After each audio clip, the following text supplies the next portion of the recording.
What's up, guys? ArtistVersion1 here, and welcome back to another edition of the Three-Way Dance Wrestling Podcast. And I think we're going to be doing some wrestling for a while, seeing how well our movie episode did. But joining me, as always, is Shelby, a.k.a. Shubs.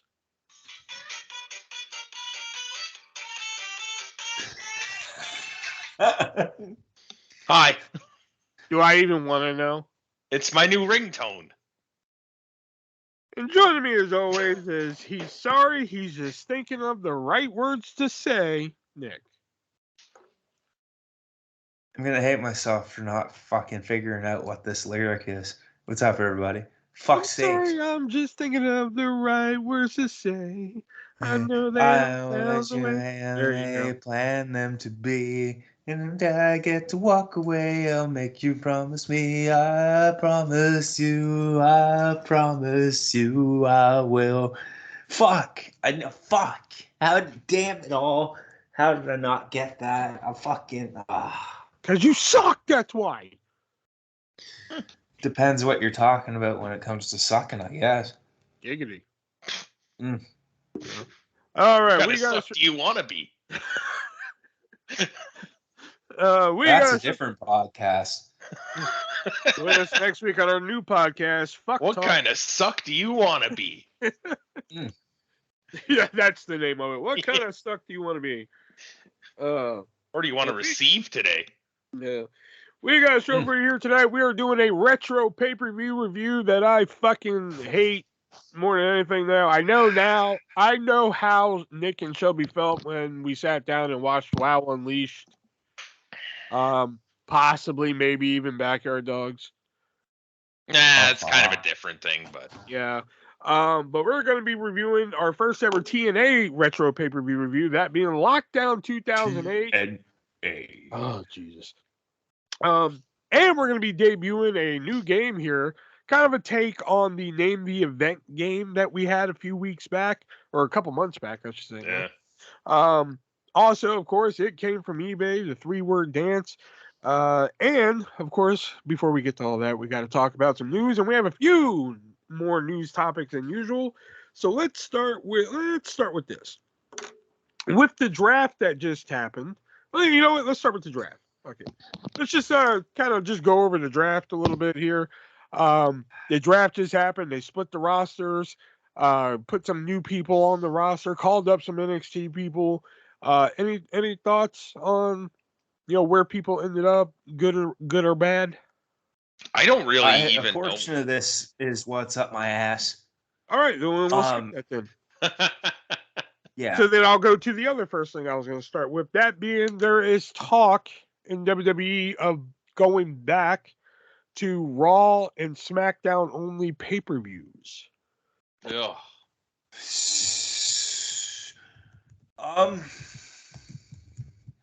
Yeah. Only issue I have with that is the way the rosters have ended up. I'm not sure SmackDown could necessarily draw enough to live events or pay-per-view versus what Raw could.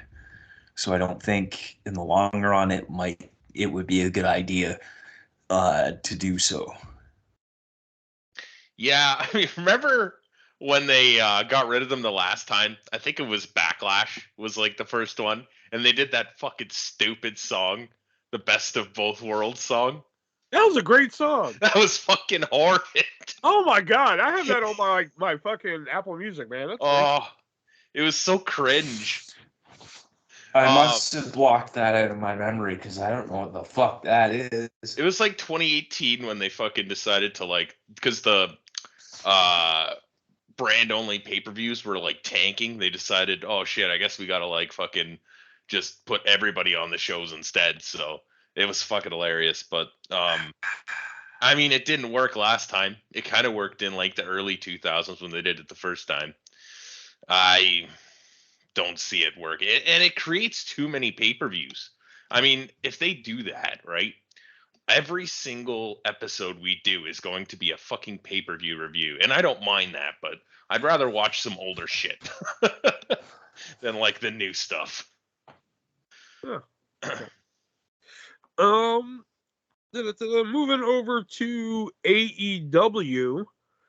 Roderick Strong surprised us and a few people at WWE on top of all that when he debuted for AEW last week, joining his buddy Adam Cole with a little mini Undisputed Era reunion there because Kyle O'Reilly's still out with neck fusion surgery or something. Yeah. Some kind of neck surgery, yeah.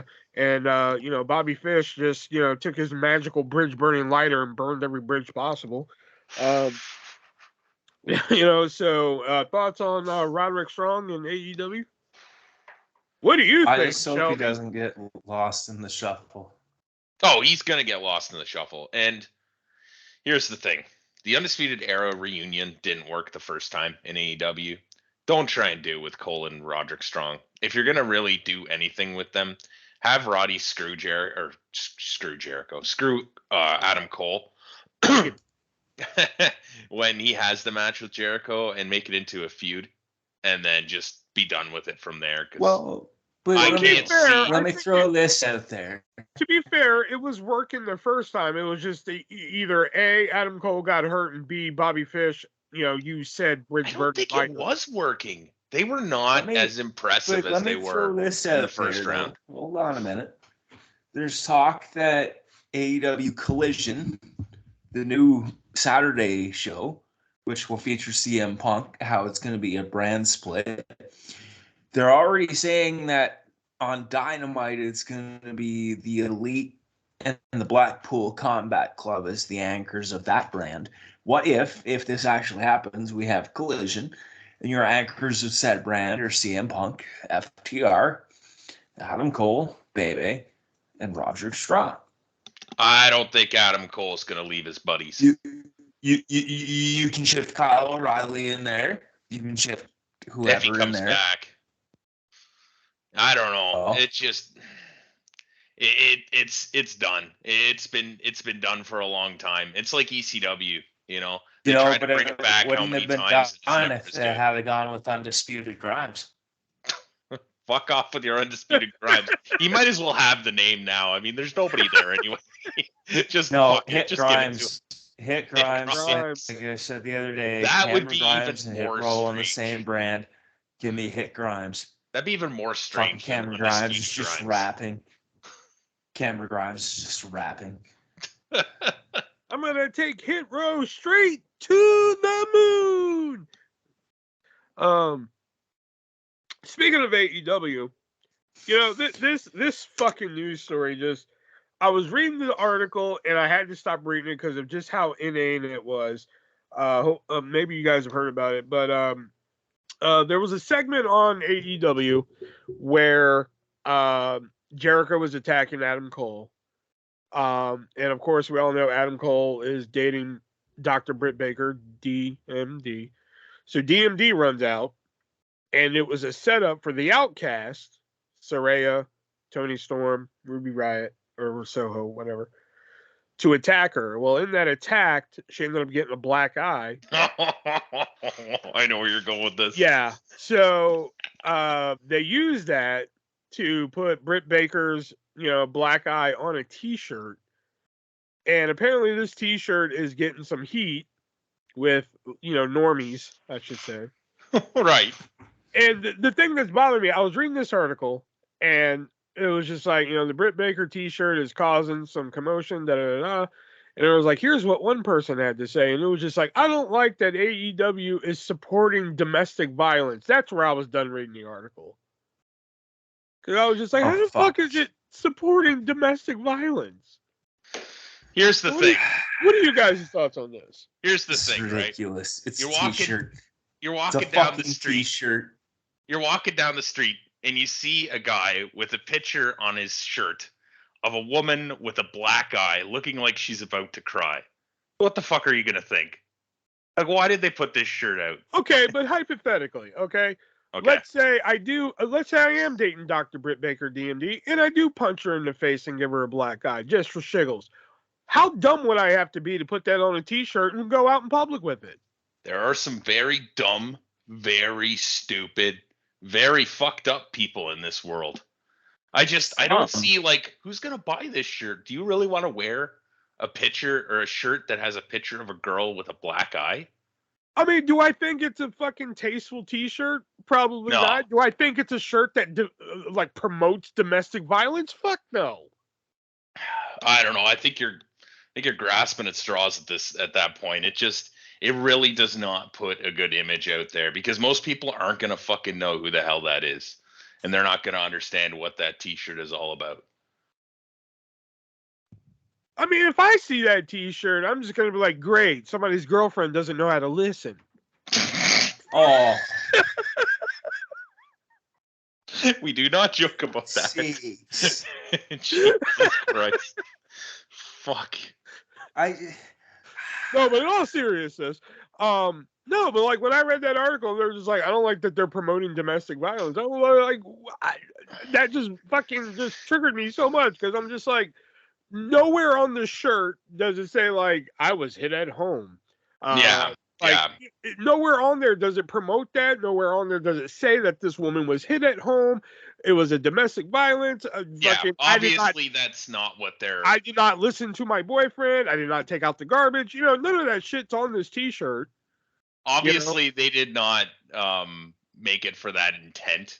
And from what I heard, it was supposed to be like Soraya and them were fucking making this shirt. Yeah, but it just, again, like, where would you wear this shirt? Why would you wear this shirt?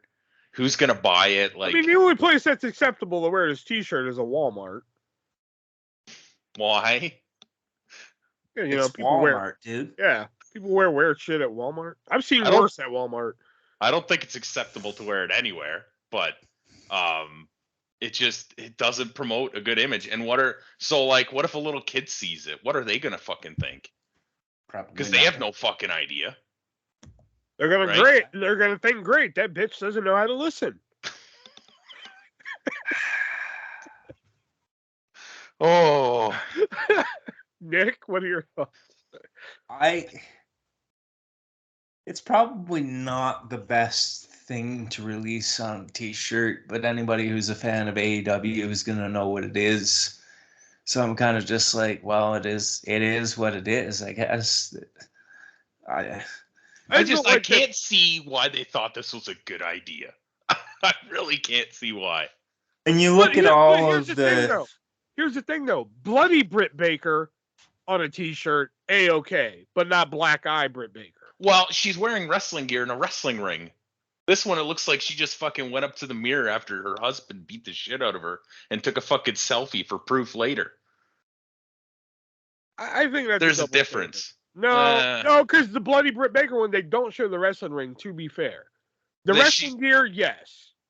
Okay, so, I mean, fair. But still, for the most part, if you see, like, because there's obviously been, I mean, especially I imagine if you look at CCW and shit, there's been a lot of, like, shirts with dudes that are bloody, or probably women that are bloody too, right? But generally speaking, you could tell that this person is a professional wrestler, and I'm not, like, advocating for those shirts. But I'm just saying, like, I think there is a bit of a difference when it comes to that. Why am I getting a call from British Columbia? What the fuck? All right. Probably a scam. Yeah, more than likely. Wouldn't be the first one I fell for in the past month. Oof. Anyways, back to the shirt. I just don't get it. I really don't. I just don't like that people are just like, it's about domestic violence, or it's just like, no. Like, even if you're not a wrestling fan, like, why would that be your first jump? Like, again, if I punch my girlfriend in the face, I'm not going to be dumb enough to be like, oh, yeah, I gave that bitch a black eye. Let me put that shit on a T-shirt. I'm going to go out. There are dudes out there who I think would be, but... I don't think there are. I mean, are there guys out there who, for some reason, beat their girlfriends and wives? Yes. Why? I don't know. But I don't think even the heartless of bastards that are just like, yeah, I beat my wife. Now I'm going to put it on a T-shirt. I'm sure there's guys that got tattoos of it, to be honest with you, but I don't see the point in the shirt, because why would you want to wear that shirt? And if you're not going to wear the shirt, then why would you want to sell the shirt? I don't know. It doesn't make sense. I don't know. All right.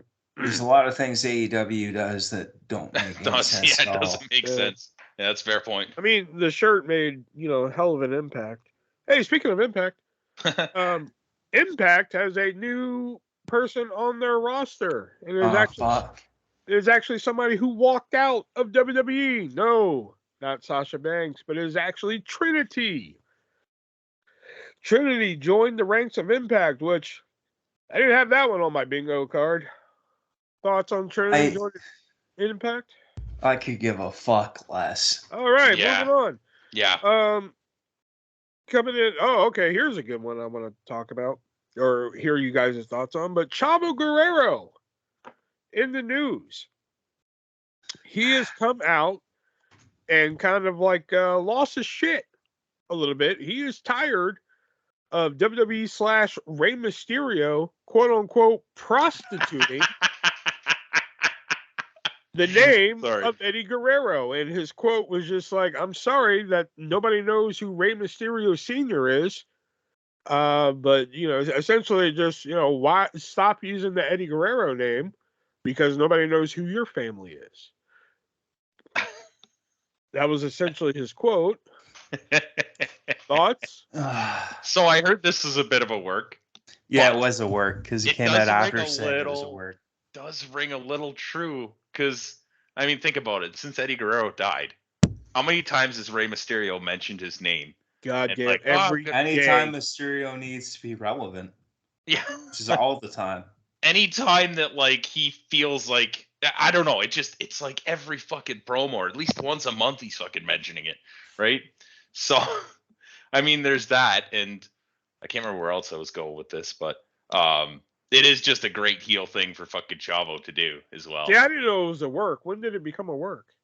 It was when I first saw the report. Tweeted about it. Yeah, he tweeted about it afterwards saying that it was a work. Oh, damn, that sucks. Yeah, he said I still got it or something like that and laughed. Yeah. Man, damn.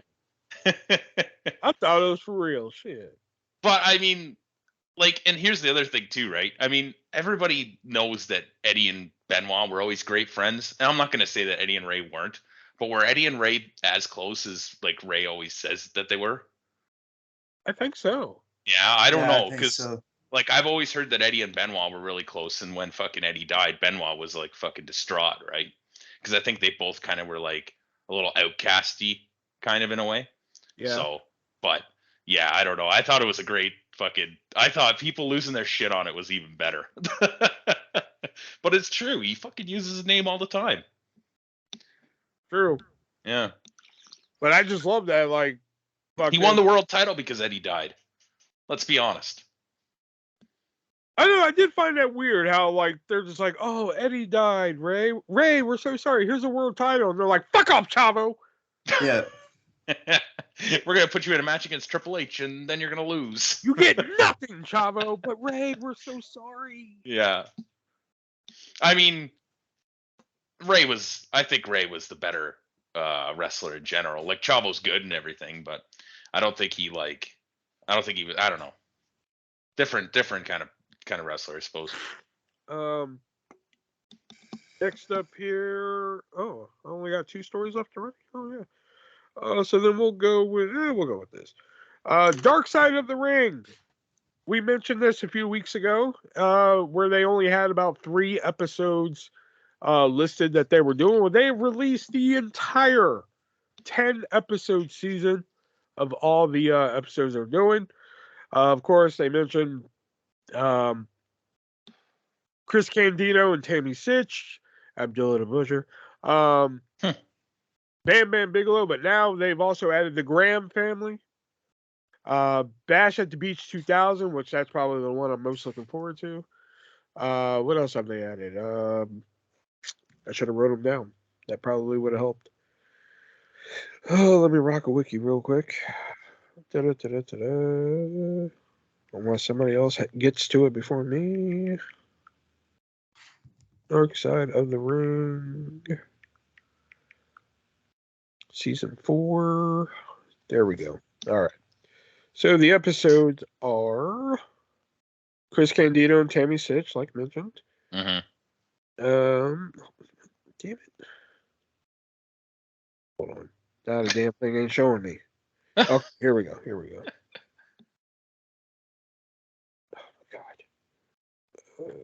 Not sure. It's like, please answer this question. All right, there we go. Adrian Adonis, adorable Adrian Adonis. Yep. Doink the Clown, the original Doink the Clown, I assume, Matt Bourne. Yeah. Junkyard Dog, which was previously mentioned. Marty Jannetty, which was previously mentioned. Bam Bam Bigelow, Abdullah the Butcher, WCW Bash at the Beach 2000, and the Graham Family. Those are the episodes that are now. Oh, and Magnum TA. What was the second last one you said there? Bash at the Beach 2000. No, after that, sorry. The Graham Family. Oh, the Graham Family. Oh, yeah. Yes. So those are the episodes of our beloved Dark Side of the Ring. Any other episodes y'all are looking forward to? Can't say that there's any I'm looking forward to more over the other one, but I'm really looking forward to the season overall. Yeah. Oh, okay. Magnum TA, I think would be a highlight. The Graham brothers, or the Graham family, rather, will be a good one. Bash at the Beach, I get it. But I just think there's so much out there about it that I don't know. And it's kind of the same thing we said about the screw job. I don't know how much like new information we're really going to get out of it, but we'll see. I'm kind of curious about the Bam Bam episode. Yeah, that'll be a good one too. Yeah.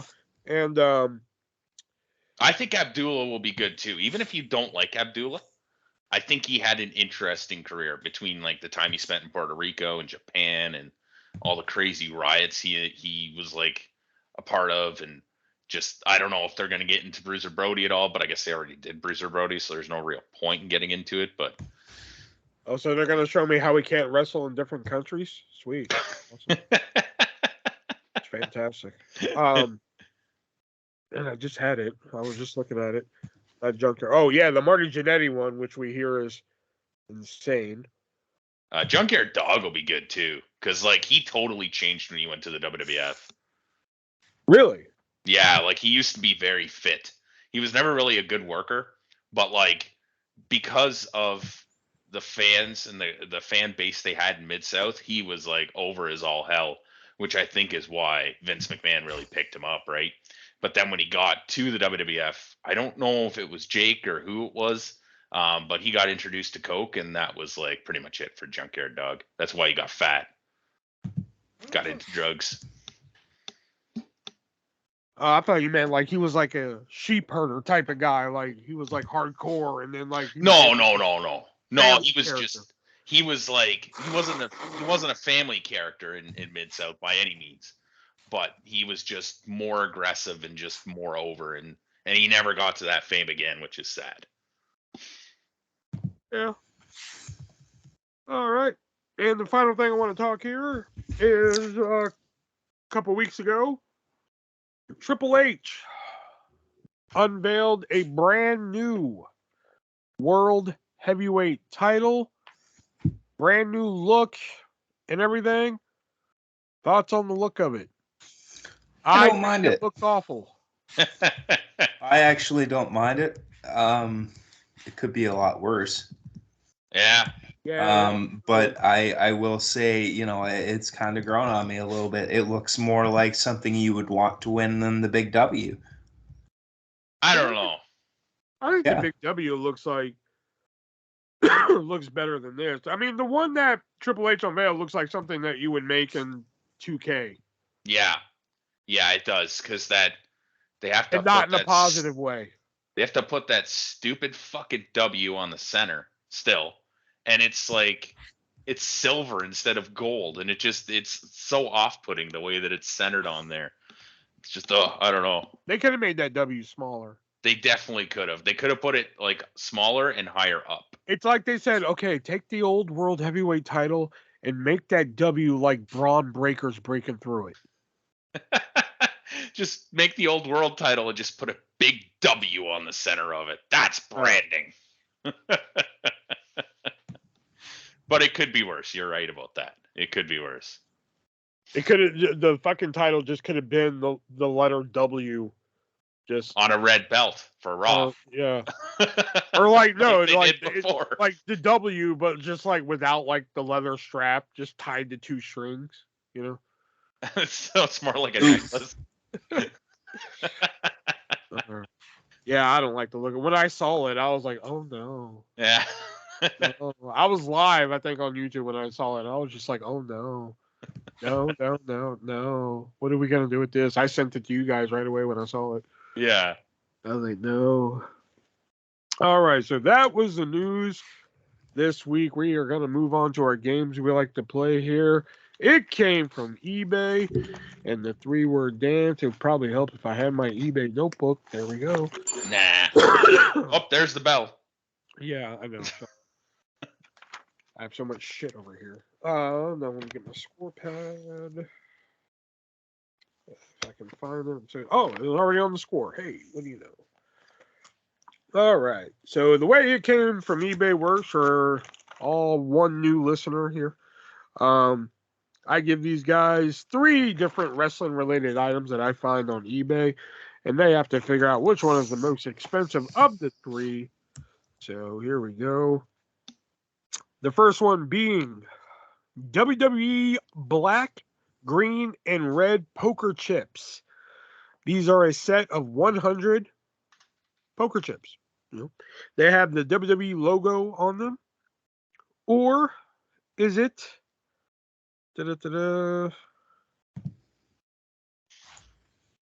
okay, or is it the 1997 vintage WCW Nitro belt buckle playset that features Hulk Hogan and Sting? This is a actual belt buckle set. You can actually wear it on your belt, but when you open the belt buckle, there's like an actual playset inside with a little tiny Hogan and Sting. You can play like That sounds little dope. action figures. Yep. Or is it the let's go with which one here? Let's go with the 1998 Ralph Marlin. That's right, Marlin, not Lauren. The Ralph Marlin sable necktie.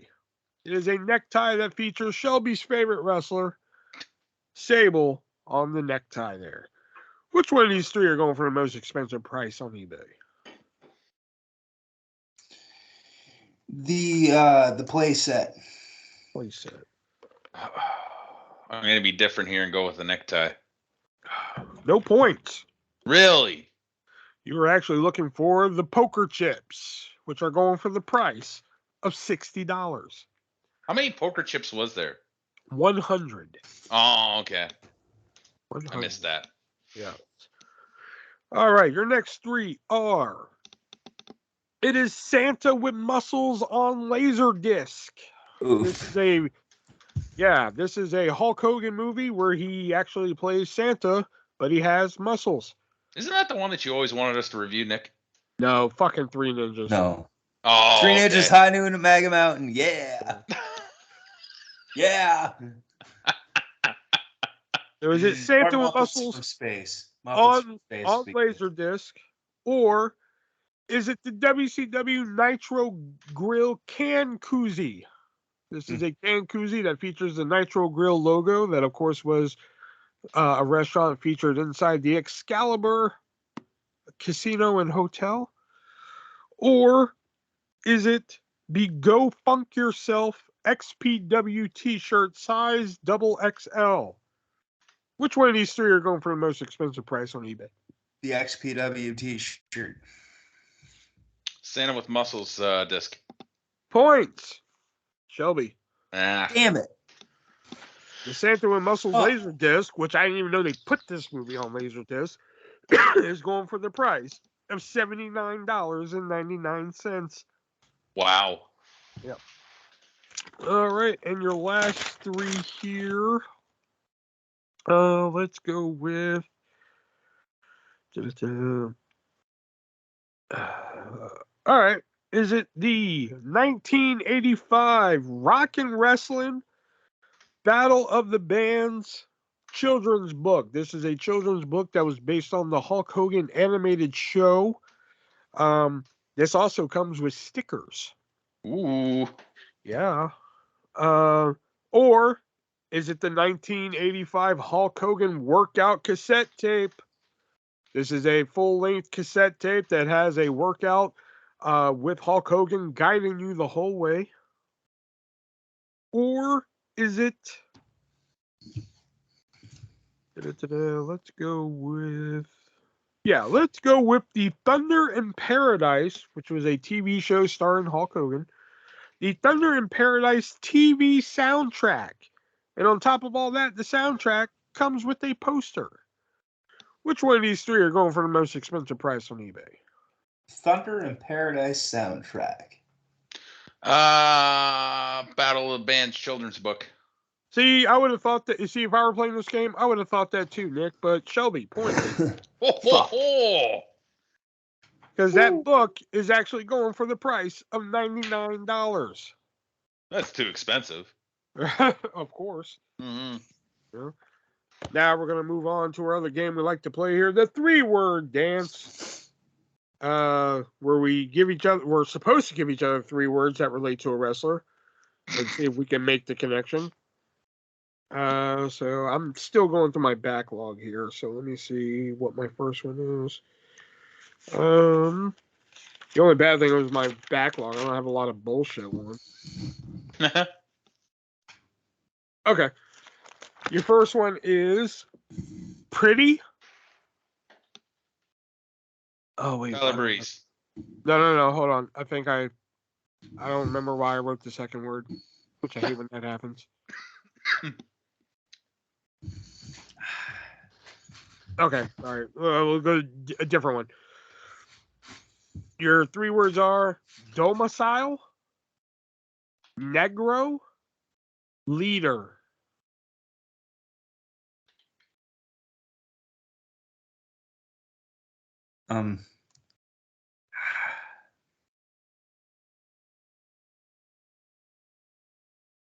Sin Cara.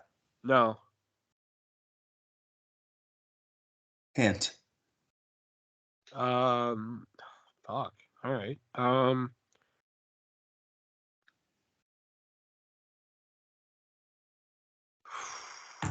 Your hint being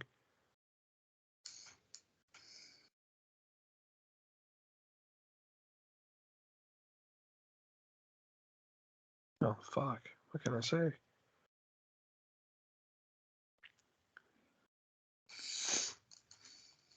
Current champion.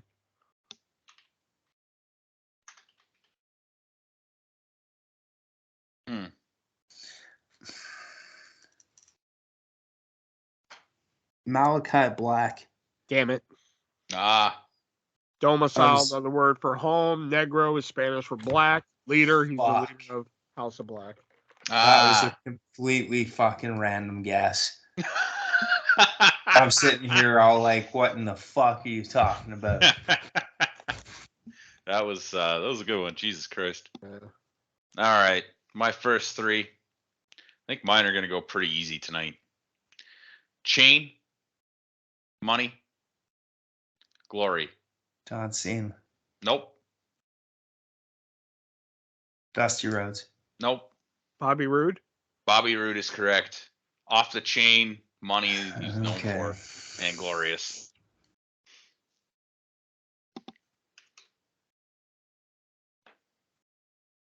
Oh. Yeah, next turn, 3. Yeah, sorry. No worries. Next 3. Mine. Mine? Mine. Correspondent. SmackDown. Funaki. No. Oh. Correspondent.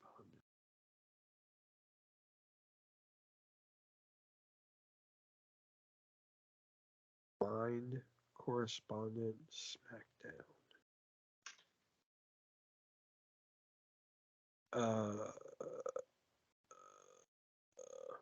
Howard Finkel. No. Jonathan Coachman. No. Michael Cole. There you go. The coal mine war correspondent. Mine. I wrote down. I was a little confused too.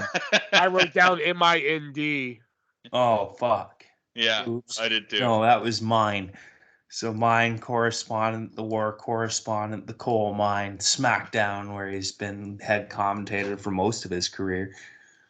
Yeah. All right, my next 3 here. Da-da-da-da. Let's go with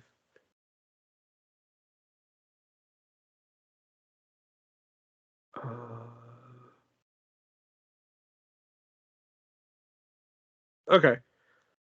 Your 3 words are only, red, queen.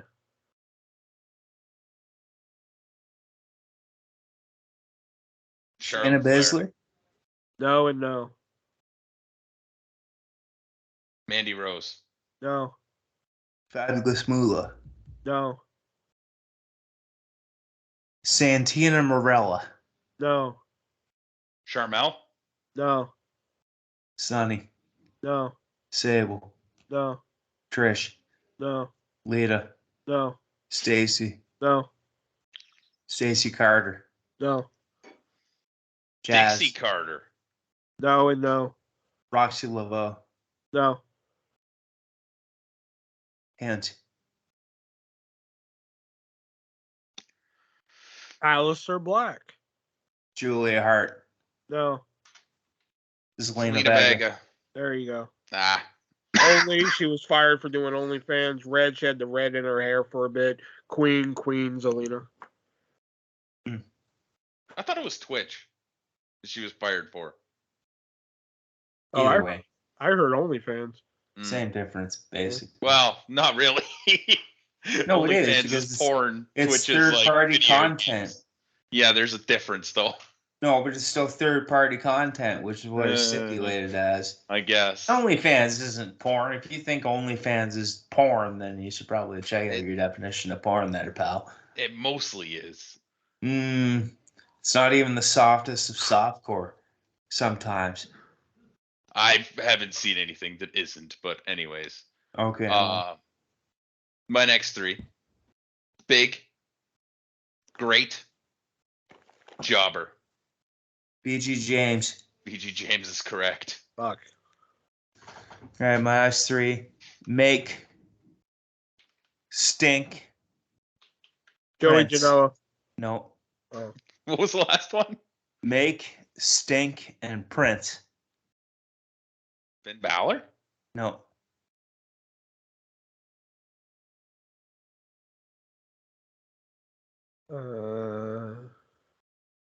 Rikishi? Make a difference, Fatu, Stinkface, Prince Alofa, Rikishi. That's correct. Gotcha. All right, my last one. Yeah, y'all might get this one. Your 3 words are Rob, Dominoes, Death.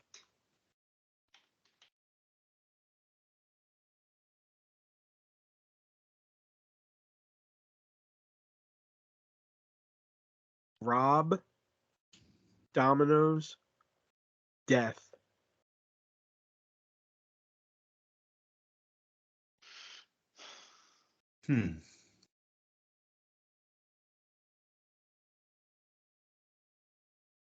Yeah. Rob Domino's Death.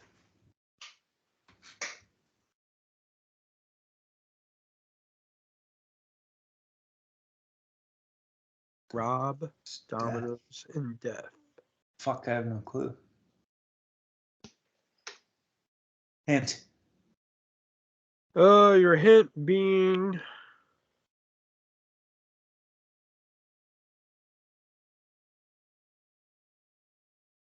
Dark Side of the Ring.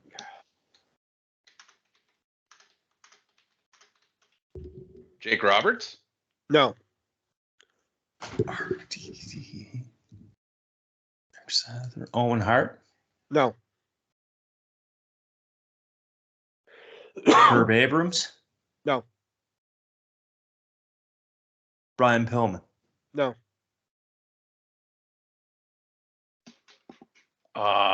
Bruiser Brody? No. New Jack? No. Dynamite Kid? No. Don Morocco? No.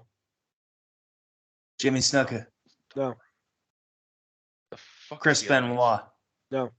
Nancy Benoit. No.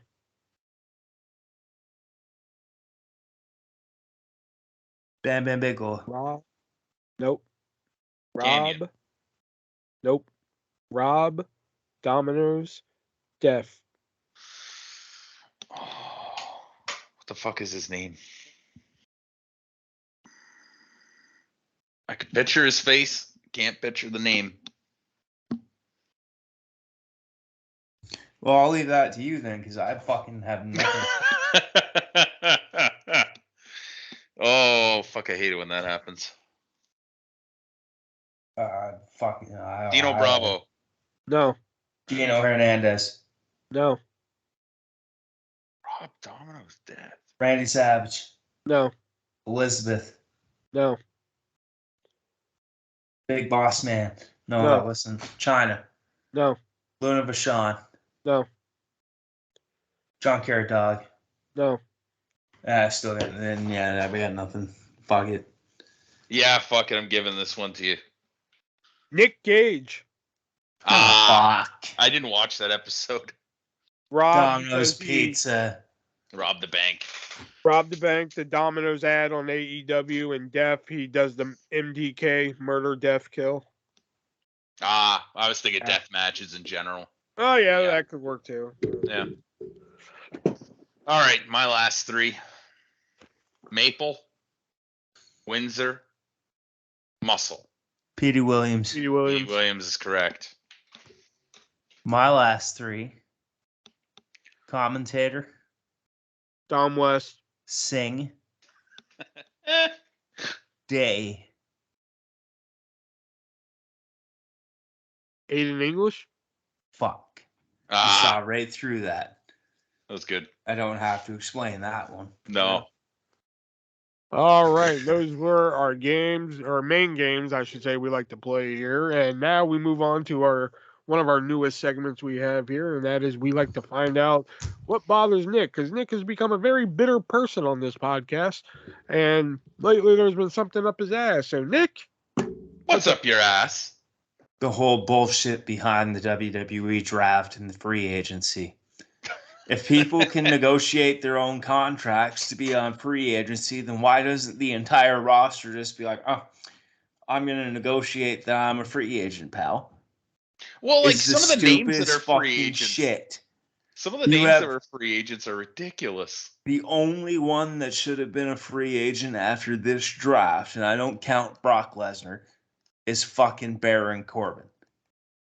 That is the only one that should have been a free agent. I don't give a shit about Von Wagner or fucking Zion Quinn, Cedric Alexander, Shelton Benjamin, Mustafa Ali, Dolph Ziggler. I don't give a shit about any of the rest. Omos and Corbin make sense to me. Omos Okay. makes sense. Yeah. Give you The Omos. rest, yeah, you're with me. You know, like Mustafa Ali, Dolph Ziggler, like, okay, whatever. Von Wagner, all right. Zion Quinn. Zion Quinn, I'm like, what the fuck? Like, people were, I know there had to be, like, people out there just like, who the fuck is that? Yeah, pretty and much. Shelton Benjamin and Cedric Alexander, I'm just like, huh? Why do I have a feeling Elias. Why do I have a feeling that Elias, Shelton Benjamin, Cedric Alexander, Mustafa Ali, and Dolph Ziggler are free agents only when they need somebody to job to somebody?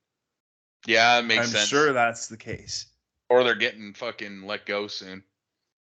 No, that's Tegan Knox and Xia Li. Yeah. Oh, they're probably going to do more than two. Possibly Riddick Moss as well. Yeah. And maybe Emma. Bringing her back was the biggest waste of fucking money. Like,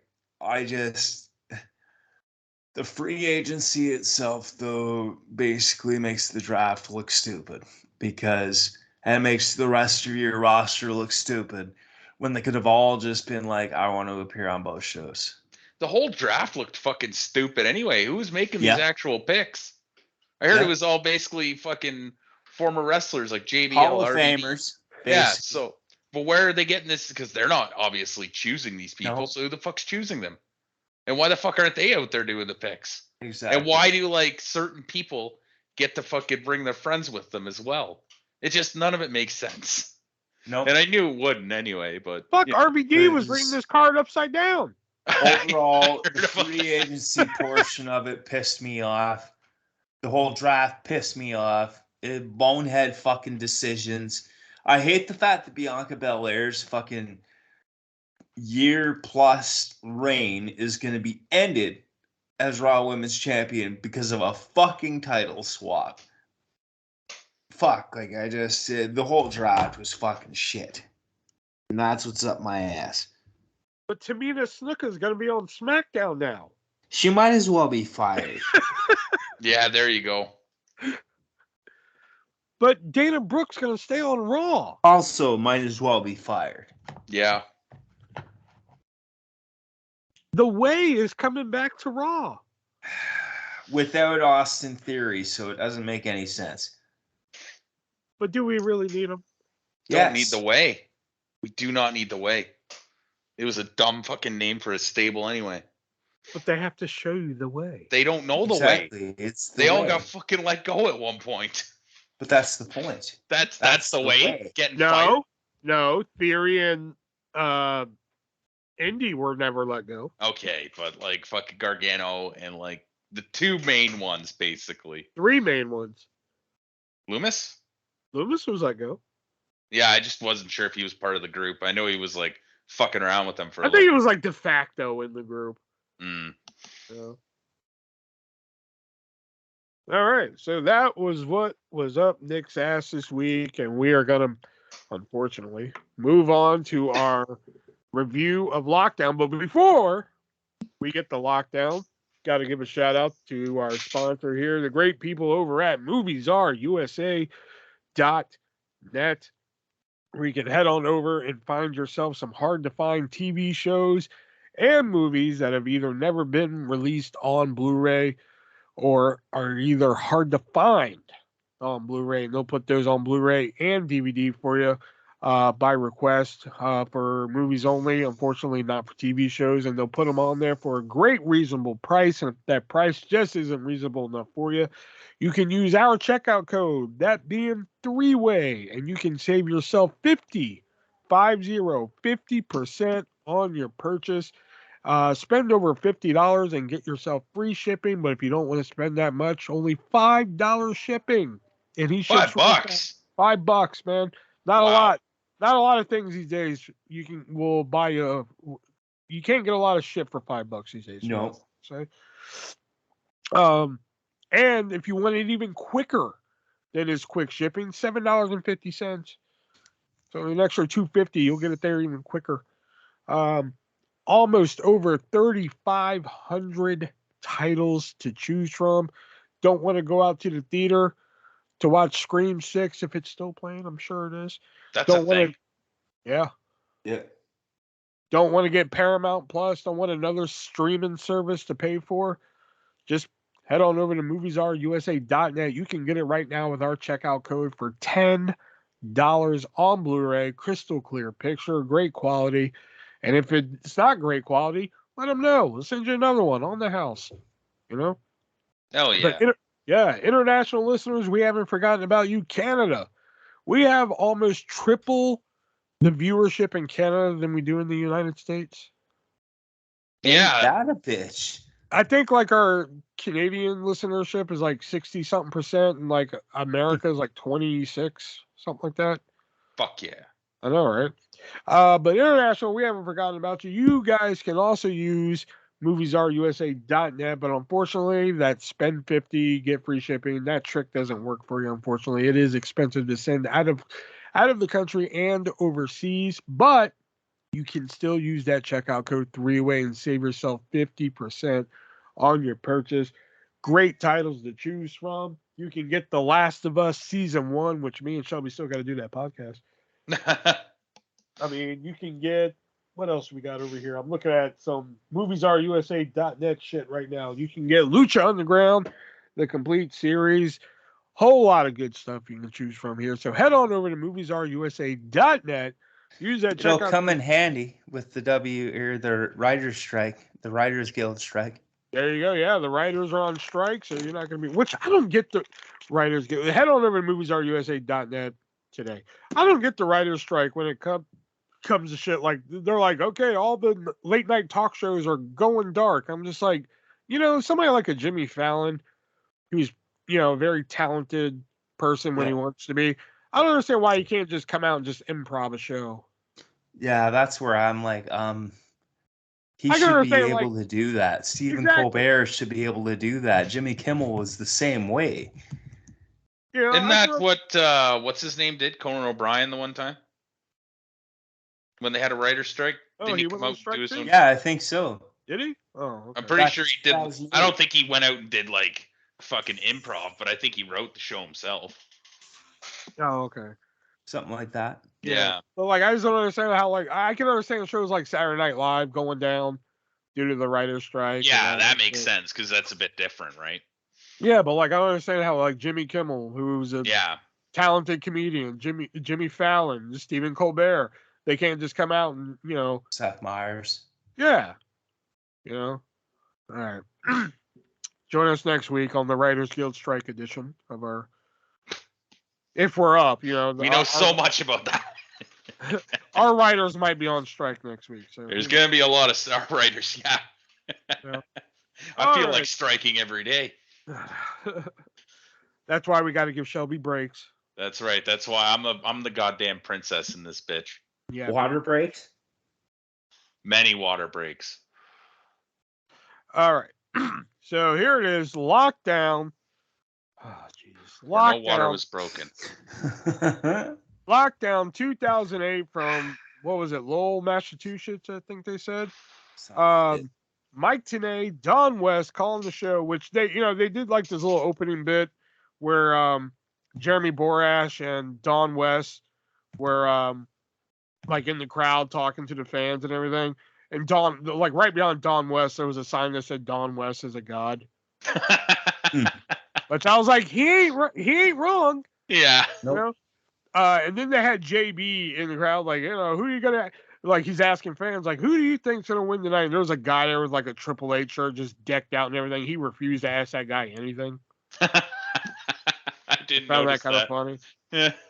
All right, and then our opening contest is the 1, 2, 3, 4, 5, 6 man lethal escape match, which is pinfall elimination to the final two, and then you must escape from the cage, which hat on a hat for this one. Oh, fuck. You talk about fucked up TNA rules. There's a match later on that's the epitome of TNA rules. Oh, no. Don't even mention that. Curry Man was gold. I fucking always loved that gimmick. Yeah. And Sanjay Dutt, I always found so underrated. Yeah, he's fucking annoying now, though. That whole thing he does on AEW is just like, what the fuck? And very sloppy arm drag by Sanjay, though. Nice swinging drop kick. Oh, yeah, they did like this spot where, like, I forgot who it was, but somebody picked up Consequences Creed, a.k.a. Xavier Woods, a little baby Consequences Creed. Yeah. But very they picked up Creed, and then they like swung him into a drop kick into somebody else. I thought that was really cool. Sanjay deserved that fucking pinfall. Like, you're gonna break up a pinfall and be like, "Haha, look what I did for you," and then get pinned. You know what? You deserve that. Yeah. Good dive by Curry Man. Oh yeah, who the fuck said it? I think it was Tenay, and it was like, great strategy move there by Divine. I'm like, what the fuck? No, it wasn't. Like, he broke up a pinfall or something like that. And I'm like, what the fuck? No, that was terrible. What the hell are you doing? Oh, that's what it was. Like, fuck, who was it? Curry Man. Curry Man hit his finish on fucking Lethal and went to pin him. And Johnny Divine picks up Curry Man, hits his finish on Curry Man and pins him. And that's when Mike Tenay was like, great strategy move there by Divine. I'm like, what the fuck? No, you could have pinned the champion, had him and out. then hit your move. Yeah. Like, yeah, makes more sense. Yeah. I did like the unique finish where, like, Lethal looked up at Divine and saw him on the cage, and they kind of looked at each other, and he's like, oh, shit, I got to beat him to the door. Ah. And then Lethal, like, jumped to the door. other than that, they're really, oh god, it was like, you know, like I said, you know, all the, for those of you listening, they're like, what the fuck's Lockdown? Lockdown is TNA's gimmick pay-per-view of every match inside of a steel cage, and they do kind of change it up, so it's not just steel cage match. Yeah. Up next, a steel cage match. This is one of their ones of doing it. But they didn't really utilize a lot of the cage, which I think that's the problem with the Lockdown pay-per-view. Yeah, they change it up to where it's just like, okay, we're gonna do escape match and we're gonna do Queen of the Cage, but like they don't really utilize the cage, and this was one of those matches that like they didn't really utilize the cage all that much. Yeah, they did a dive off the top and shit like that, but I don't know, 2.75 star. You got the gimmick there. Why not use it, right? Like Exactly. It's right there in front of you. 2 stars. I couldn't. There was too much of this that it just started off the show in just a fucking completely like clusterfuck. I don't know. I expected better. I wanted better. So yeah, 2 stars. I honestly thought the finish was a little flat. And the reason why is just the tape job that Johnny Devine did, and tape might not have been the way to do it, especially electrical tape. It didn't really look like Jay Lethal was struggling too much to get out of there, especially considering you could see that there was like a ton of loose tape. And then just staring up at him, it just felt like it took forever. And they almost missed Jay Lethal jumping out of the cage on the camera shot. And this is going to be like a recurring theme for me, but it feels like they should have just done Jay Lethal versus fucking Johnny Devine. And Yeah. I don't think that would really sell a pay-per-view because I don't remember Devine being that great. But as an opening match, I think it would have been fine rather than throw all these other guys in just to give them a payoff. Well, I think they were also kind of pushing Sanjay Dutt as like Jay Lethal's best friend. Well, you could have done that too, because you could have had fucking Johnny Devine make a pact with another heel and to come out and help him, and then Sanjay comes and fucking stops that from happening. You know what I mean? You didn't really need Sanjay in this match or any of the other guys. Not that I don't mind. Not that I don't like Shark Boy, but still. Give me a shell, yeah. And I really just, if you're gonna have multi-man matches like this, I don't care if it's cage or not. Tags. And they started with tags for like 30 seconds. Yeah, and then just said fuck it. And it's I was just like, usually I'm all like, okay, yeah, fucking have some fun. But like, yeah, they did the tags for like, it couldn't have been more than a minute. No. And then it was just like bullshittery from there on. I gave it a 2 out of 5. Oh. Next match is the Queen of the Cage match with Christy Hemme, Salinas, the Pride of Tennessee, Jackie Moore, Tracy Brooks, Angelina Love and Velvet Sky, Roxy Laveau, and the woman who wants to be kidnapped, Raquel.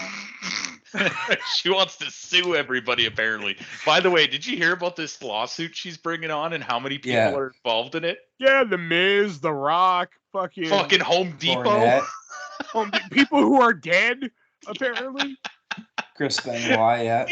Yeah. Oh, God. Michael Jordan. Oh, I didn't hear Jordan. Yeah, Michael Jordan's in there, too. Apparently they all conspired to kidnap her. Mick Foley, of all fucking people. Yeah, they all conspired. Oh my God. Great. And the rules of Queen of the Cage is the women start on the outside of the cage. They must climb inside the cage. The first 2 inside then have a one-on-one match to see who is the Queen of the Cage. So I wrote down, these are the only two notes I wrote for this match, okay? Now, you figure this zany-ass fucking bullshit is right up my alley, but these are the 2 fucking notes I wrote. So, reverse battle royal with a cage, question mark. Yeah. And they wasted entrances on this. Yeah. 1 star. Yeah, that's and I think I'm being kind of generous with that. No, you're being very generous with that because the 2 women this whole thing was dumb. The 2 women who made it in, Angelina Love and Roxy, the match was really nothing to write home about. It was really nothing spectacular. I mean, Roxy did a fine job, and Angelina, has always been a decent worker. Mm-hmm. Nothing really to write home about. Butterface. Yeah. So I think I'm being kind of generous with that one. I probably should have went half, but yeah, 1 star. Because if they would have spent more time on the outside, they kind of hot-shotted it. They're just like, okay, all of you on the outside fight, and then Angelina's all of a sudden on the inside, and we're like, okay. And then like a few seconds later, Roxy's on the inside. I'm like, you brought 1, 2, 3, 4, 5, 6, 7, 8 women out here. 6 of them just to be like, okay, let's throw some punches and go into the guardrail, and okay, let's go to the back. This is a situation where I feel like Shelby in the first match, you could have just did Roxy versus Angelina. Exactly, and that's what I was just about have. to say. It wasn't like Roxy and Angelina was going to be a fantastic match that you were going to give 5 stars to, but doing it right and just doing those two, it would have been okay and it would have been passable. Anything else was just ridiculous, and like Christy Hemi's out there, and it's like, what the fuck? They got the finish right, and it didn't overstay its welcome, so I gave it a 2 out of 5. Nick? 1 out of 5. Fuck this. I was just no. Next up, it's the battle of the Voodoo Kin Mafia. Kip James, bitch, taking on BG James. The only thing I wrote down was I like the cutter reversal. Like I think one of them went for a cutter. Oh no, one of them was going for a move and Kip hit a cutter. I was like, that was pretty unique. Other than that, this match was fucking horseshit. Yeah. I think this was during a time where they were both heavily on drugs. Yep. Maybe that could have factored into this. Other than that, I just watched this and I was just like, this is fucking. This is when I really started regretting this pay-per-view. From me, a very generous 0.5 stars. So yeah, wow. I gave it 3/4 of a star. Wow. Wow. Let me guess, Shelby. This is your match of the night? No. Oh, okay. I was like, if this is your favorite match of the night, I am fucking done. I am leaving. You two can finish this. Text me when y'all are done, and I'll come down and edit. I was really hoping for something out of this because, I mean, they were friends for fucking decade before this. Yeah. They were tag team partners. It felt like a natural thing. They were both great in the ring. Like, one was a really good worker, BG, and Kip was just really good, right? And I thought it was a great start with Kip suckering BG, but then just nothing really happened. It just didn't feel like a rivalry that was being settled in a cage match.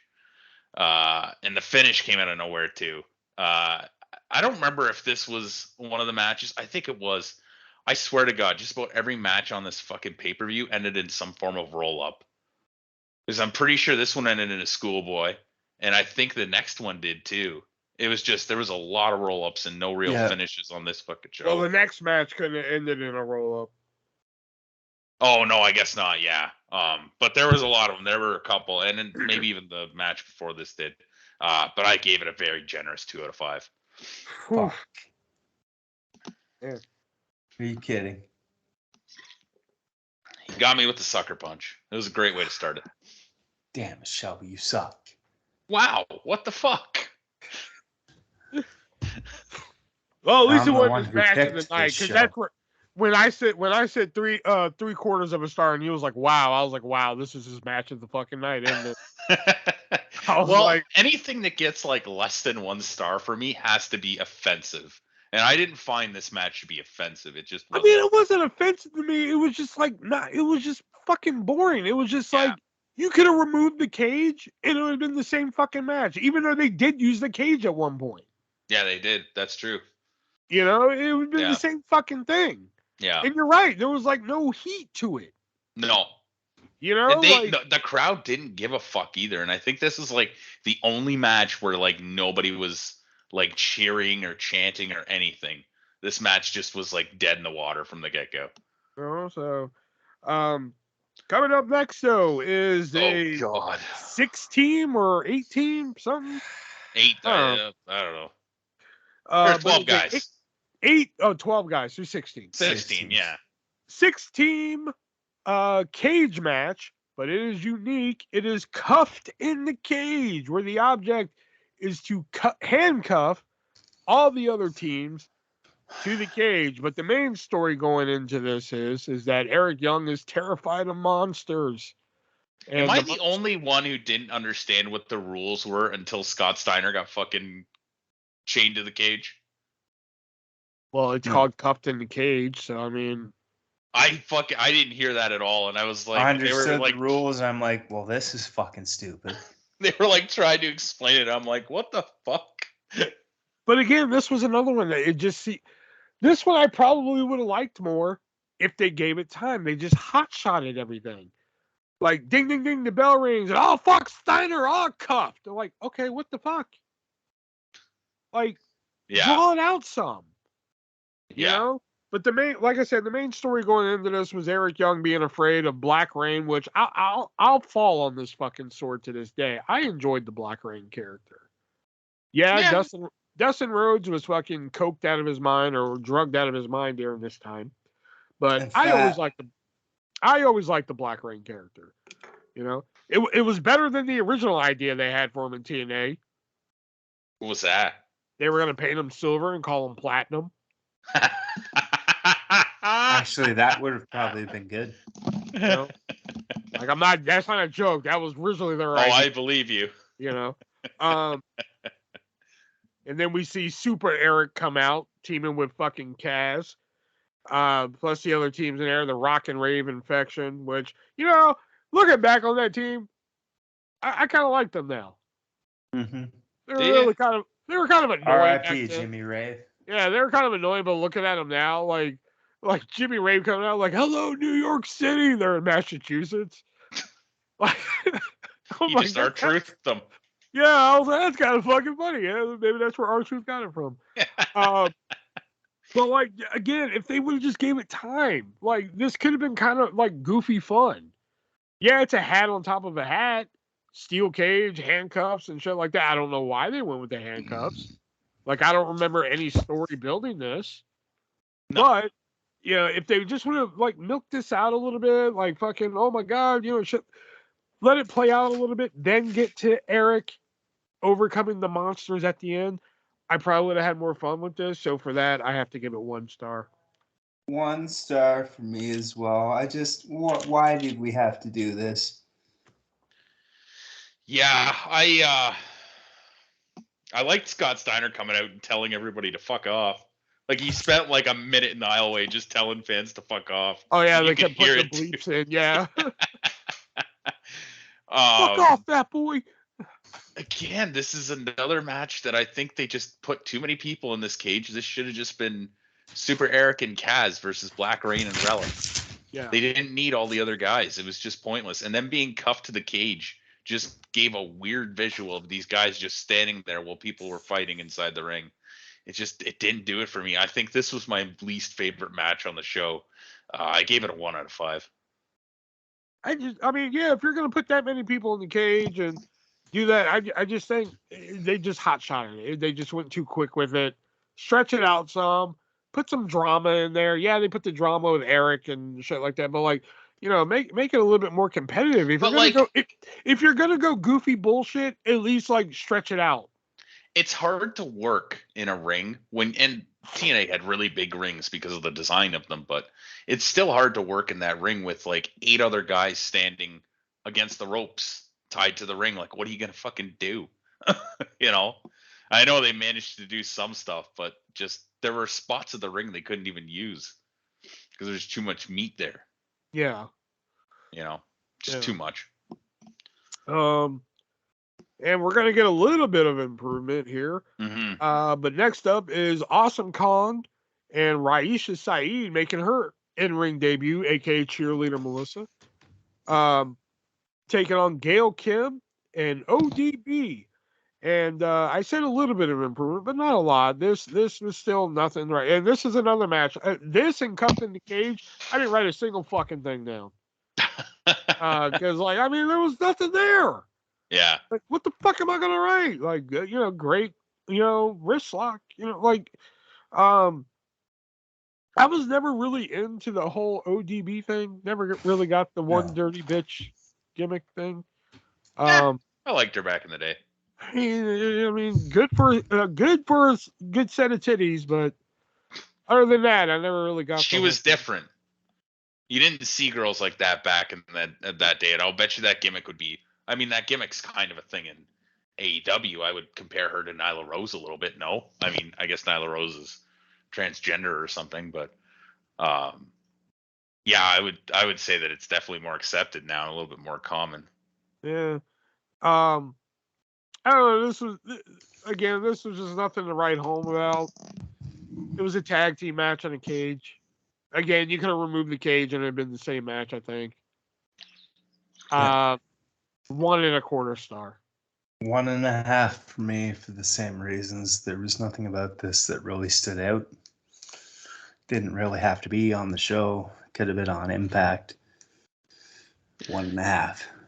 See, I thought this was the best match so far because it Oh, actually made some sense. And this is the one where I won't say it should have just been blank versus blank, because I think having it be a tag match made more sense than having either Gail Kim or ODB face Kong in a cage, because I mean that should technically just be a goddamn slaughter. Didn't mind it. Didn't do a whole lot, but it didn't overstay its welcome either. Not a bad tag match. 3 out of 5. Wow. Coming up next is a intergender tag team match. Booker T and Charmel taking on Bobby Roode and Peyton Banks, which I'll be honest, I forgot there was even a fucking character named Peyton Banks. I honestly thought Tracy Brooks was just doing double duty. Yeah, me too. You know? yeah. This match was mainly just fucking Booker and Roode selling and working and shit like that, which that's mainly what like my fucking 2.5 stars went to. Mm-hmm. I thought the finish was fucking stupid. Mm-hmm. Other than that, yeah, I thought Booker and Rude carried the whole thing. I thought they did a fine job. That was actually enjoyable to watch. Mm-hmm. Once they tagged in Charmel and Peyton Brooks, they kind of lost me. Mm-hmm. They were only in for like a couple seconds, though. Yeah, and that was the finish. Yeah. You know? So, yeah, 2.5 stars for this one. I didn't write down a single fucking note either. I gave this 1 star. I just couldn't do it. There was nothing about this. I was like, This one fucking pissed me off because I was watching the fucking package for it and I'm like, oh, fuck yeah, Robert Roode versus Booker T. That sounds fucking incredible. And then they're like, mixed tag match. And I'm like, what the fuck? Again, it should have just been Robert Roode versus Booker T. Why did they need to add the 2 girls? They're not even that great. They weren't that great of wrestlers. Like you said, they came in for fucking 30 seconds. they weren't wrestlers. Yeah, exactly. They came in for like 30 seconds and did a sloppy finish, and that was it. It's just, oh, fuck. This one fucking irritated the shit out of me so much. I still gave it a 2 out of 5 because Booker and Rude did do pretty good in there when they were in there, but fuck.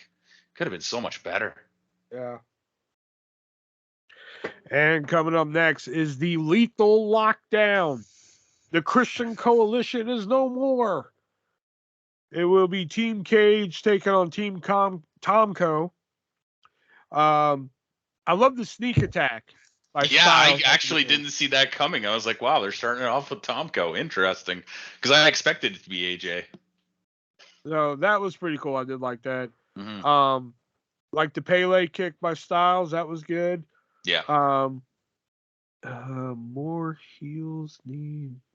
Oh, more heels need balls like Bully Ray, because he came out wearing the fucking Yankees jersey. Oh, that was done so well.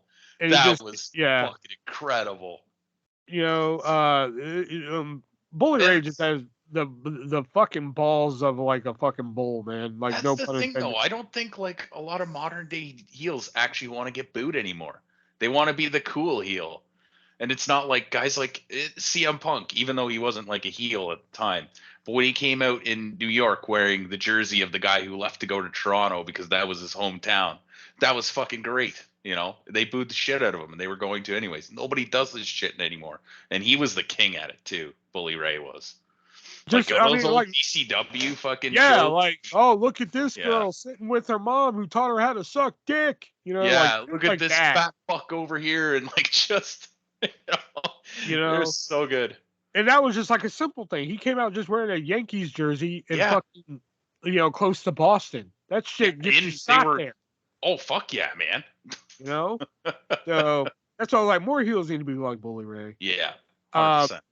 I think it was Styles who jumped at him, but like Kevin Nash caught AJ Styles in like midair. It was actually a good catch, and he didn't tear his quad, so I was like, good catch. Didn't he almost drop him though? Yeah. No, he caught him. Are you sure he didn't almost drop him though? No, he caught him. Okay. Good catch, yeah. Good dive by Christian Cage. Oh yeah, like the, oh God. In the BG James and Kip James match, there was a low blow, and the referee was just like, "Hey, it's a steel cage, it's okay," you know. But when Tomko tried to bring in a chair, the referee's like, "No, you can't bring a chair in. No." I'm like, "What the fuck?" And that's what sent this match to fuck for me.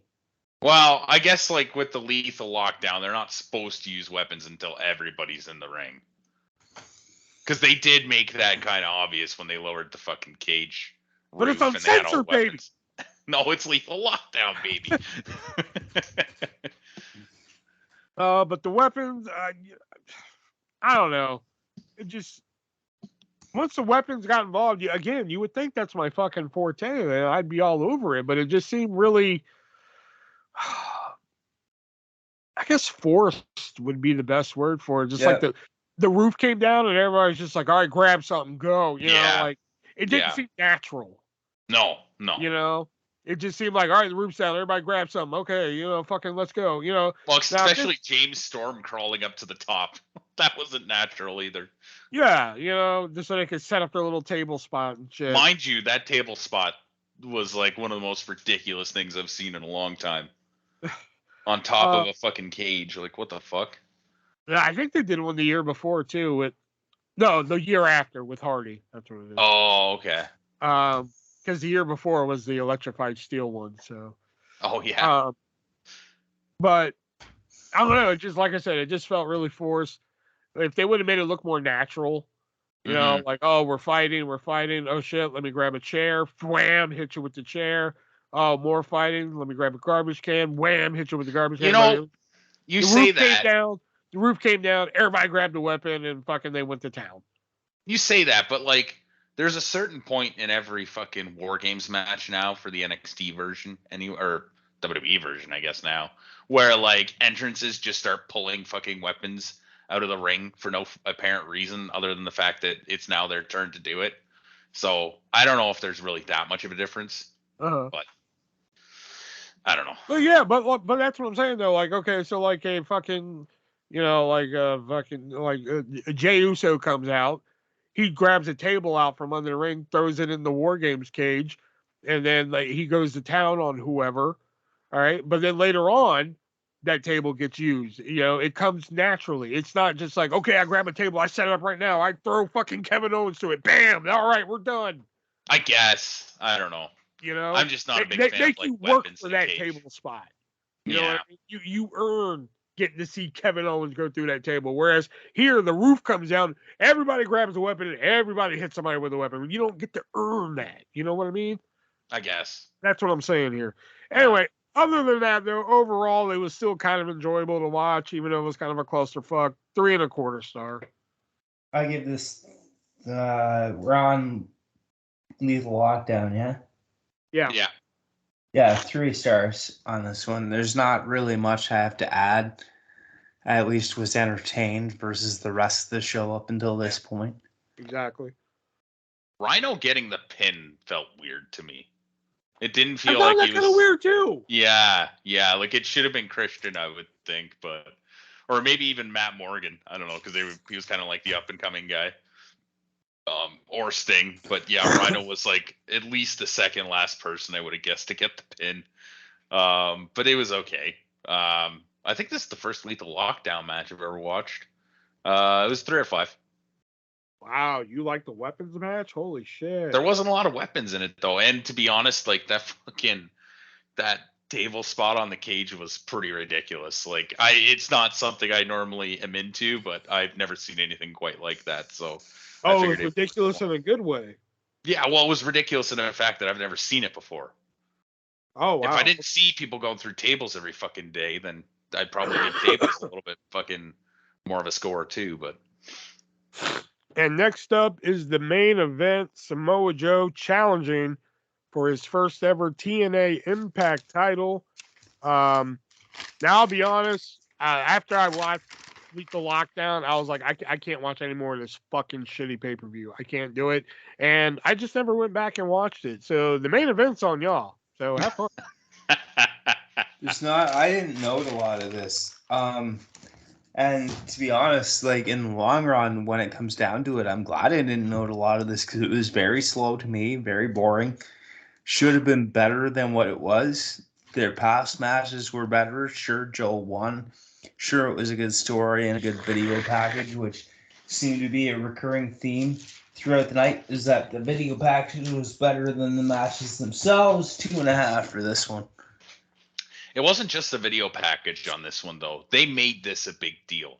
Like They throughout did. the whole night, you had other UFC fighters like Frank Trigg, and there was another guy I can't remember the name of, as well as the fired up promo from Kurt Angle, which, my God, Kurt Angle at this time was, I know he was like heavily into drugs and not doing very He well in his was personal parked. life, but the intensity in that promo and just from Kurt at this time in general was just on point. And Joe did a really good promo earlier on too. So like throughout the night, they were really like building this match, and rightfully so. I mean, Joe and Angle, Sure. even though this was like what, the fifth match or the sixth match they had, I think. There was a lot on the line for this one, and it was different because it's supposed to feel more like a fight. When they actually got to the match, it probably could have been better. There was a spot when Joe had Angle, I think, in the sleeper, and Kurt was they had rope breaks breaking up pins in this one, which you can argue it's a cage match, but I think it helped it. But Kurt was grabbing onto the referee in a way that the ref was like inadvertently pulling him towards the ropes so that Kurt could get a rope break. I thought that was a great fucking little spot in it. But it was good. It wasn't quite the match that I was hoping for. So that's unfortunate, but I gave it a 3 out of 5.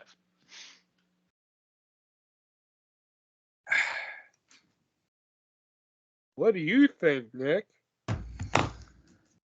This, I expected a lot more. And if I watched it live at the time or watched it at the time, I probably thought it was a lot more. 2.5 at the end of the day.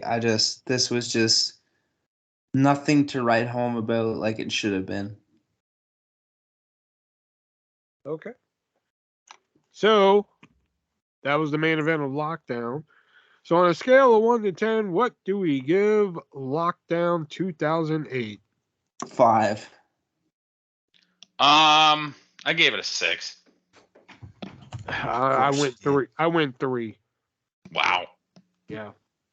I was just, it's very rare that. I think the only other pay-per-view I can recall off the top of my head that I was legitimately like pissed off that I was watching was, what was it, Extreme Rules 2021 or 2020, one of those two. Whatever Extreme Rules had that I was pissed off that it was lack of Extreme Rules. I think it was But 2021 because we reviewed it, right? Yeah. Yeah, so it was 2021 because we didn't do 2020. Yeah, there we go. So this is the other one that I'm just like, why the fuck am I watching this? It just kind of goes to show that like it's hard, and I know I'm sure they've done good ones other years, but it's hard to do a pay-per-view that's all based around steel cages. You either risk having boring matches inside steel cages, or you make them so complicated and diluted with so many like people that they don't make any fucking sense anyway. Right? cuffed in the cage. Yeah, e.g., cuffed in a cage. Like, fuck. Yeah. All right, so that was our review of Lockdown 2008. Thank God that's over. My apologies for having us review that one. Yeah, you better be goddamn sorry. Yikes. But now we're going to move on to Nick's Fact of the Week, where Nick usually regales us with a fact that he found. So, Nick, what's your fact of the week? So, Vince McMahon Jr. was behind the scratch logo for Attitude. He is the one that designed it. That's the fact of the week. Interesting. And also now, Shelby has his own segment now, and that is... Shubs presents This Day in Wrestling History. Oh, yeah? How much are you paying for that presents? I'm paying myself $5 a day. No, you got to pay me. No, I don't. There you go. No, I don't. If you want that present... I'll quit. Oh, no. Watch all 3 fans be upset. Yeah, right. Where Shelby usually tells us this day in wrestling history, even though it should be Friday's day in history, but whatever. It's easier to do Thursday. No, it isn't. I don't know why it's easier. Because then I have to do a lot more research to figure this shit out. When I so then you'd actually have to fucking do work. Yeah. Oh, yeah. What are your fucking today in histories? Let's go. All right, May 4th, 2015, on Raw, Sami Zayn made his main roster debut. Oh, he dislocated his shoulder, cheering. During his entrance, yeah. He was a very excited guy, challenging John Cena for the U.S. title in Montreal as well.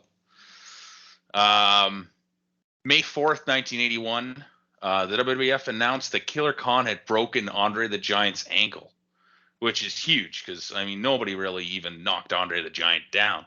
And this was so big in wrestling that Mid-South Wrestling even covered it on their TV show. Apparently, and I didn't know this, you can actually go and see that cast during WrestleMania season. They put it out at their fan access events or whatever. Oh, wow. Yeah.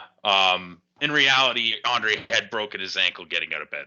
So, Killer Khan didn't break his ankle, but it was a good story.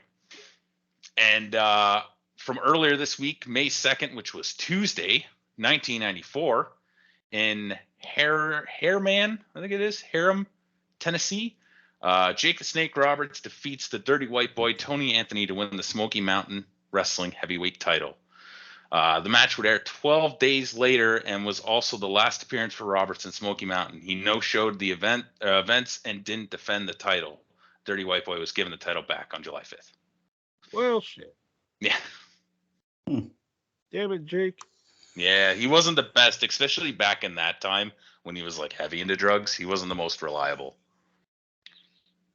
Damn. Yeah. Well, at least he won the title. Yeah. I'm surprised Cornette put it on him, but I guess it was just a promo, and he was a pretty good worker for his own shit, right?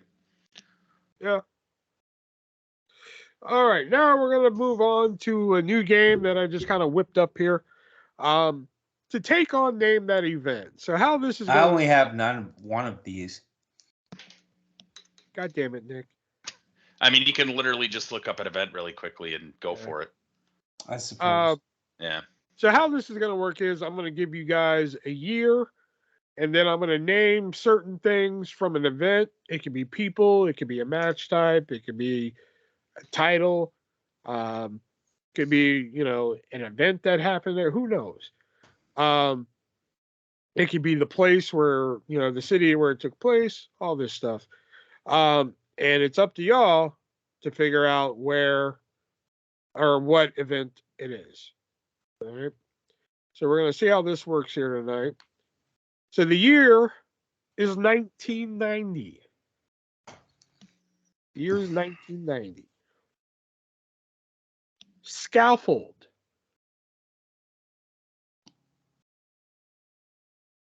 Johnny B. Bad.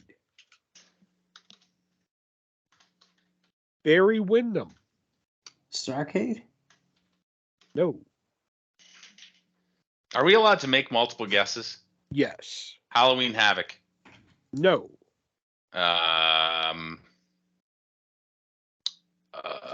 Ron Simmons. Clash of Champions. No. Steel cage match. Elegante. Fall Brawl. No. I don't think that was a fucking pay-per-view yet. Russian Chain.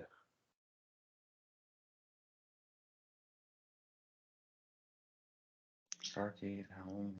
Baltimore, Maryland.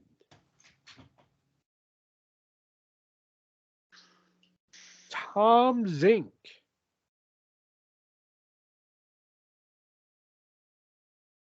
Fuck. Yeah, I know. Judgment I'm Day? trying. What'd you say? Judgment Day? No. Jimmy Garvin.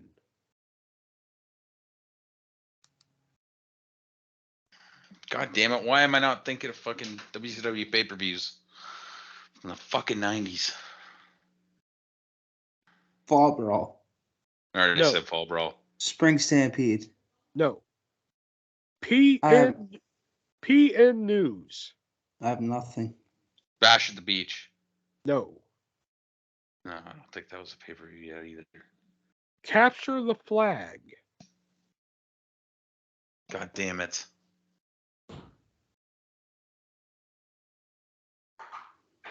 Did we say Great American Bash? No. Great American Bash. Great American Bash, 1990. Ah, there we go. Oh, fuck. I was trying to think of, because was that the scaffold match that the Midnight was in, or was that a different one? No, that was the scaffold match. It was PN News and Bobby Eaton versus Steve Austin and Terrence Taylor in a Capture the Flag scaffold match. Okay, Bobby Eaton was in it anyway, so Yeah. okay. I'll go next.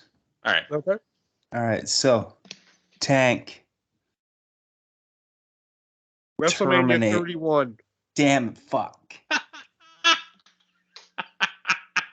Fuck. I thought this was going to be harder, but you know. All right. Do we have Well, to start it could have been SummerSlam the year fucking DX rode on the tank. I just took a guess. SummerSlam? Yeah, Fuck DX rode in. sakes. Yeah. What SummerSlam was that? What SummerSlam was that? It had to be 2000. During one of the DX reunion tours. Oh, I see. Yeah. All right. Do we have to start with the year, or we just say whatever we want? Oh yeah, he didn't even start with the year. He didn't start with the year. No. Are we supposed to? Yeah, start with the year. All right. 2004. Okay.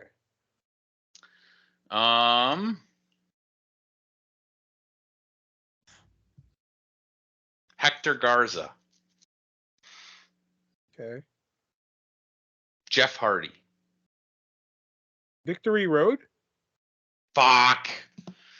Damn yeah. it. Damn. Fuck. I didn't expect this to be so easy for you. Fucking hell. Me neither. Yeah, I thought this was going to be a lot more. I mean, judging by how long it took us to get fucking Great American Bash. Yeah, I know, right? Fuck. Okay, hold on. Let me pull up my other one here. There we go. All right. Your next one. Crowbar.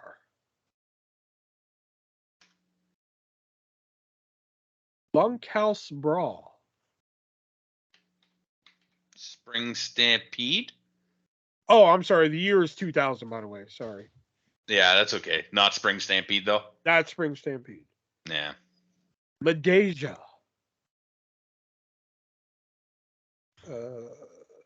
Washington, D.C. Greed? No. I don't think Greed was a thing yet. Sold Out? No. Bunkhouse Stampede? No. Chuck Palumbo.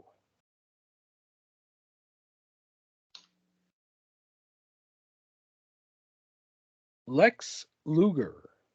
Sold Out? No. Chronic. I have nothing. Starcade? There you go. Starcade. Ah. All right, I've got one more, I guess, here. Just a minute.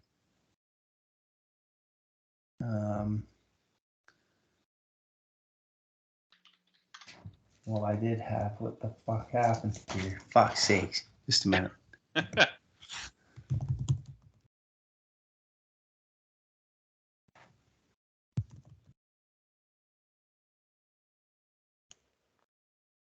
Let's go. Okay, so Wow. this one. Streak. Year? Oh, year 2014. WrestleMania 30. Yep. Streak. Oh, wait. Yeah, sorry. It was WrestleMania 30. Fuck. God, I'm good at this game. Apparently, All right, you came up with it. Of course you would. See if I can stump you on this one. All right. 2001, Okay. San Diego, California. Okay. William Regal, Okay. Jeff Hardy, Okay. Rob Van Dam. Oh, Judgment Day. Nope. Backlash. No. Trish Stratus. I have one in mind, but Invasion? Nope. See, that's what I was thinking. Okay. Fully Loaded. Nope. SummerSlam. Nope. WrestleMania. Nope. Royal The Rumble. Rock. No. Armageddon. No. No Mercy. No. God damn, can you let him list more shit? Matt Hardy. Okay. Test. Oh. Survivor Series. Nope. Oh. I don't know if I said Edge, so I will say Edge. Okay. The Dudley Boys. Okay. The Undertaker. No Way Out. Nope. Jacqueline. I have nothing. Stone Cold Steve Austin. Correct. 2001. Chris Jericho. Rebellion. Nope. Insurrection. Nope. Oh shit. The APA. I'll give this one. And I think if I give this one, it's going to give it away. Unification match. Chris Vengeance. Jericho. Chris Jericho is in a pay-per-view. Vengeance. Yeah, Vengeance is correct. Oh man, I love that pay-per-view, Chris Jericho. That was Yeah, good. Chris Jericho. He basically has his own now. All right, let me pull up my last one I got here. Well, this would be the last one because I don't have any more. I got one more. Oh. Okay. There it is. Okay. All right. Battle Royal. That could be anything. What's the know. year? Oh, I'm sorry, 2000 again.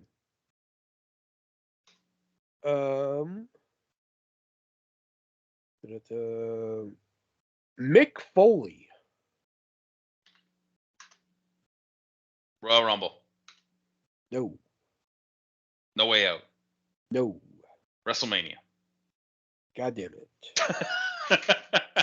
Fuck. Those are like the only three pay-per-views he was in 2000, I'm pretty sure. Well, give the last ones there, Shelby. All right. Last one. The year is 1998. Fuck.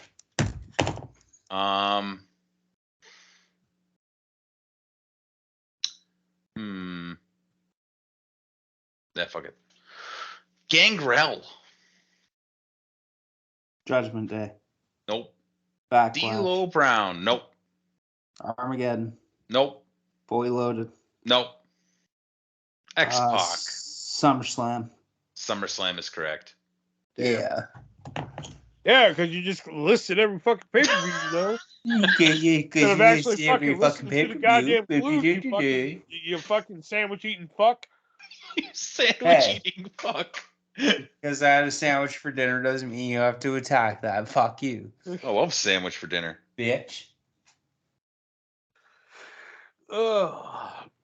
All right, now we're going to move on to our vintage pick of the week, which is usually a match, a promo, a show, something we think you guys should always go out and seek out and watch.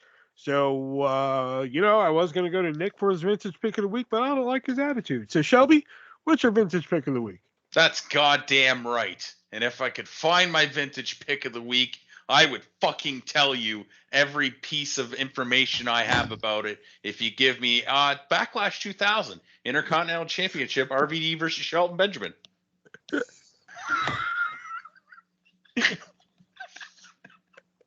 That was 2000? Are you sure it wasn't 2006? It was something like that, yeah. Okay, I know where you're at, yeah. I literally have 2000 written down. What the fuck? I don't know. Drugs. Yeah. My vintage pick of the week, it is actually going all the way back to March 1st, 2002. A three-way dance match for the IWA Mid-South Championship. CM Punk defending versus Eddie Guerrero versus Rey Mysterio. Oh, I've heard about that match. I've never seen it, though. And mine is actually a three-way match, too. After having to watch a shitty TNA pay-per-view, I figured I'd pick a good TNA match, and that being AJ Styles versus Christopher Daniels versus Samoa Joe from Unbreakable. Very good. Yes. So there we go.